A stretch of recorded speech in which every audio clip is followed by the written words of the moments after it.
gün yağışlar yeniden başladı yağmağa. Elə bir yağışlar.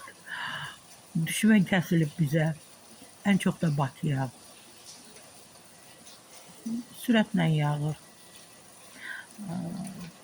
Hidrometeoroloqlar artıq bir neçə gün bundan öncə yağışların 2 gün davam edəcəyini açıqlamışdı.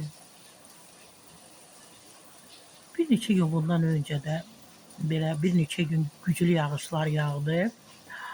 Bakı və Bakı ətrafı kəndlər, qəsəbələr hansı vəziyyətdə olduğunu artıq hər biriniz bilirsiniz. Su hələ çəkilməyib. Bəziləri çox aktivdir.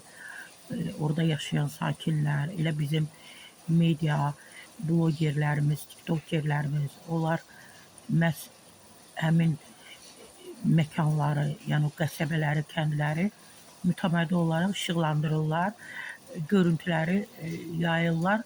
Hər birimiz də baxırıq, şahidə oluruq ki, orada nələr baş verir. Sular hələ çəkilməyib, qətiyyən çəkilməyib. Evlərdə, mənzillərdə, küçələrdə, dalanlarda 1 metr, metr yarım, bəzən deyirlər 2 metrə yaxın su olduğu kimi qalıb. Baxın yaxşı. Birazdan daha da sürətlənəcək. Mənim oradakı insanlara yazığım gəlir. Dünənə qədər 1 metr yarım, 2 metr olan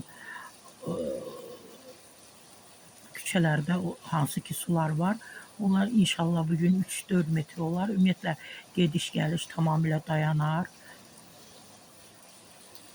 10 günə yaxındır ki, həmin qəsəbələr, həmin kəndlər suyun altında qalıb demək olar da. Hələ də çıxış yolu yoxdur. Çıxış yolu tapmaq qarşısında acizdirlər. Mən inanıram ki, yaxşı, bax belə sürətlə yağan yaxşı görən bəzi məmurlar narahatdır. Çünki məhz bu onların işidir. Hazır olmalıdır. Biz qışa da hazır olmalıyıq, yaya da, yağışa da. Təəssüf ki, bizdə bu yoxdur. Heç kim çıxış yolu tapmır ki, bəhanəni atırlar bələdiyyənin üzərinə, sakinlərin qeyri-qanuni evlər tikiblər, qeyri-qanuni yollar salıblar, qeyri-qanuni işıq çəkiblər, su çəkiblər. Onlar qeyri-qanuni çəkməyiblər. O şəraiti yaradanlar qeyri-qanuni idi. Vətəndaşın burada günahı yoxdur. Allah bizi qorusun. Allah o Bakı ətrafı rayonun, Bakı ətrafı kəndləri, qəsəbələri, orada yaşayan o vətəndaşlar var, sakinlər var, qocalar var, cavanlar var.